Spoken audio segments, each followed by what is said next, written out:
Hi YouTube family, आप सभी का स्वागत है हमारे चैनल में। मेरी वीडियो अच्छी लगी लाइक कमेंट ज़रूर करना। साइड से कमरा भी है, नीला कलर, इसका मतलब नीला कलर भी है।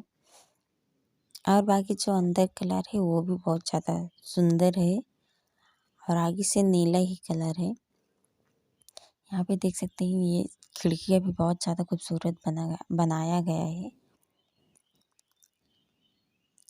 ऊपर भी देख सकते हैं चारों तरफ से कितना खूबसूरत लग रहा है। लाइट भी लगा हुआ है। अंदर से देख सकते हैं गेट भी लगा हुआ है, मेन जो गेट है। यहाँ बरामदा खूबसूरत है,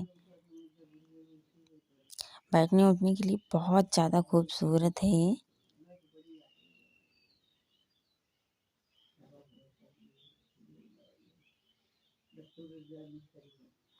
यह देख सकते हैं आप लोग कितना खूबसूरत लग रहा है यहाँ पे। अगर मेरी वीडियो अच्छी लगे तो लाइक कमेंट ज़रूर करना। यहाँ पे देख सकते हैं ऊपर भी बहुत ज़्यादा खूबसूरत लग रहा है।